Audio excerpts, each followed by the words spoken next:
This semester, I had the opportunity to learn about education law and policy in my Politics of Education class at UNC Wilmington. The text for the class was Policy Studies for Educational Leaders by Carol Fowler, and I was tasked with discussing an education law or policy that Fowler referenced in her book. I have chosen to focus on the Elementary and Secondary Education Act of 1965 because I feel that that is an education law that has truly impacted public education in the United States and continues to do so today.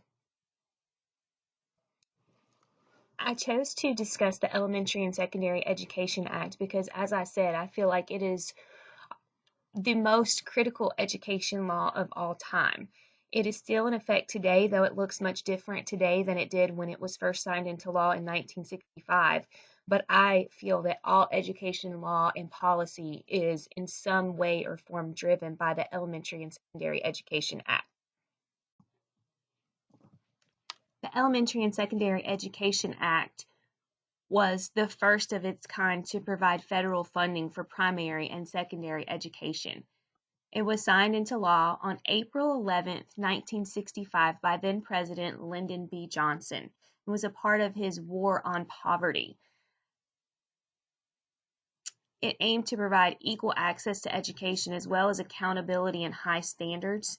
Part of that equal access was, trying to ensure that everyone had the same access to appropriate educational resources. And, it aimed to close that achievement gap, particularly in reading, writing, and math for those low-income students. And this is one of the things that has just drastically changed the face of education in our country since its inception in 1965 was the introduction of Title I funding. And this Title I funding was targeting low-income and economically disadvantaged students with the goal of closing that achievement gap and, as I said, ensuring that all kids in the United States had equal access to a sound education.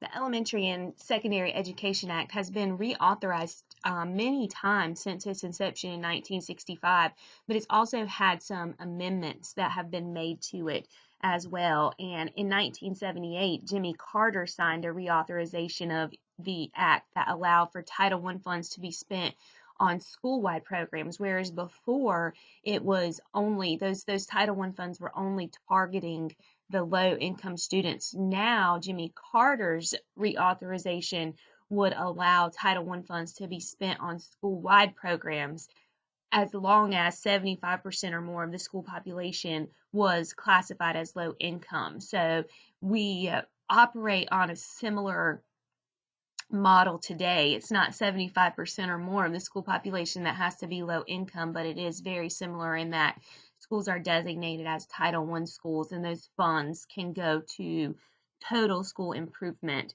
obviously with the aim of still leveling that playing field and closing that achievement gap for our low-income students.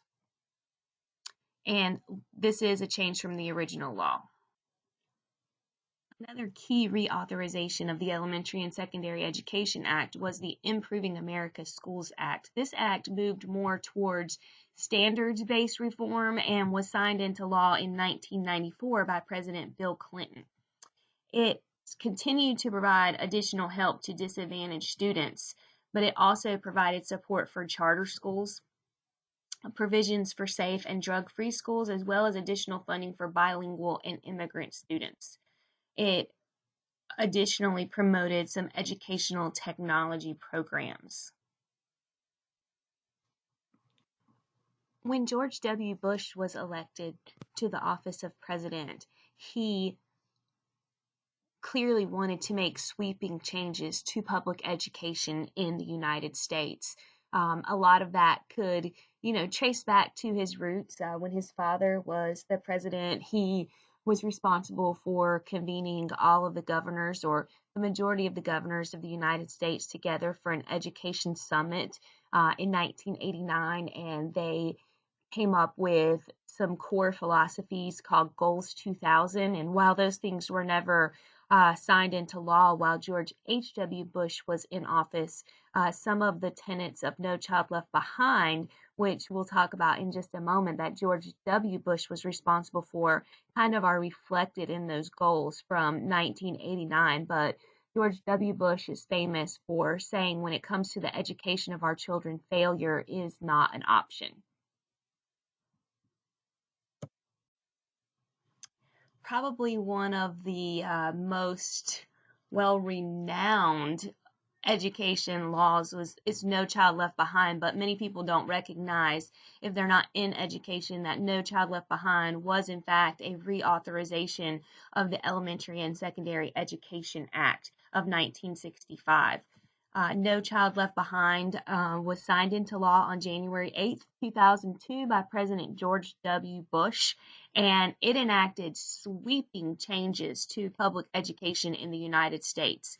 One of those changes was to mandate standardized testing in reading and math in grades 3 through 8 and once in high school. It also required schools to be staffed with highly qualified teachers, which just, looked into their education, making sure that they were certified to be teaching in the subject area where they were teaching. It put in some additional provisions for parent involvement, as well as, notification, how parents can find out how their child's schools are performing in terms, in relation to other schools throughout the district, throughout the state, throughout the nation even. So, that's kind of where you will see some of those school report cards come in, was with the implementation of No Child Left Behind in 2002. No Child Left Behind it had very lofty goals. One of those being that by 2014, and you're looking at 12 years here, but by 2014, it said that 100% of students must be meeting standards, and that between 2002, from the time the bill was signed into law, until 2014, when that benchmark was supposed to be met, that schools and states must show each year that they were making adequate yearly progress toward meeting this timeline.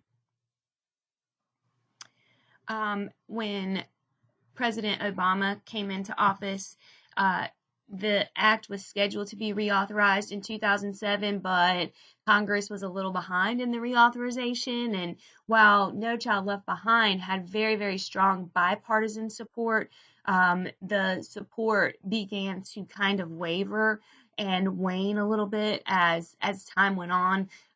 It all seemed well and good, but as we realized that some of the goals that we had set forth in that reauthorization were maybe a little too lofty, as I said, there began to be some more dissension among parties, and it was more difficult to come to agreement about the next steps for our system of public education in the country.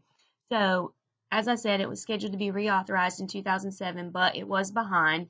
So, President Obama in 2009, he released or authorized several education aid packages, and one of those was gained a lot of notoriety. It was called Race to the Top, which was over $4 million in grant funds that were awarded to states to encourage reform and innovation.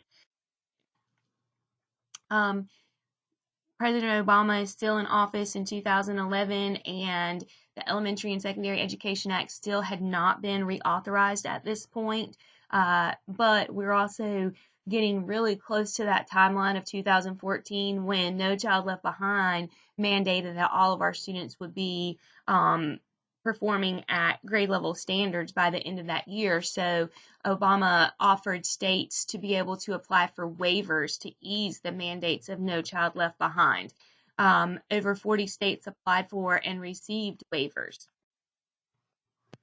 Well into his second term as president, Obama was still having difficulty reauthorizing the Elementary and Secondary Education Act. Arne Duncan, who was Obama's Secretary of Education, became kind of the poster child for the repealing, per se, of some of the things in No Child Left Behind. He often referred to it as being outdated, unworkable. He called No Child Left Behind broken, and really began the push to make sure that the reauthorization focused more on ensuring that our students were college and career ready.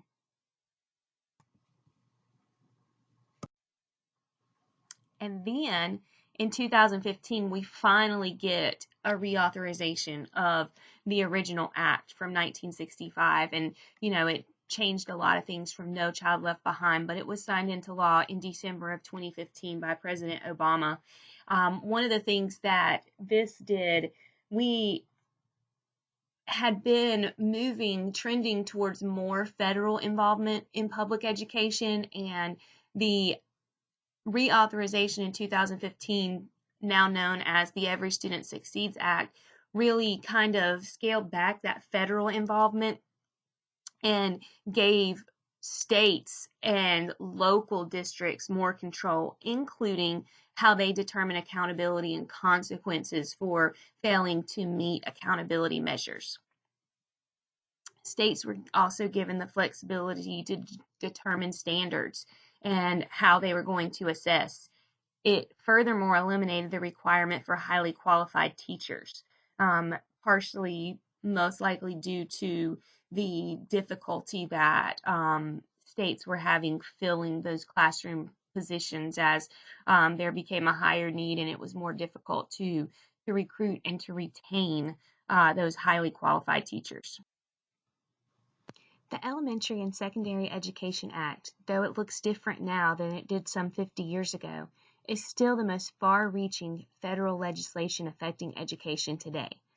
The purpose of the law continues to be to provide equity and quality in our public education system, though how to do this continues to be a highly debated topic. One thing that is interesting to me is that prior to No Child Left Behind, spending on education had almost doubled. However, results were not improving at a comparable rate. Financial resources and support for schools has been a frequent topic of discussion in this class, and we've all agreed that pouring money into schools is not going to fix the problems that exist. While schools certainly need adequate financial resources, success cannot be bought. It will be interesting to see what the next reauthorization of the Elementary and Secondary Education Act of 1965 brings.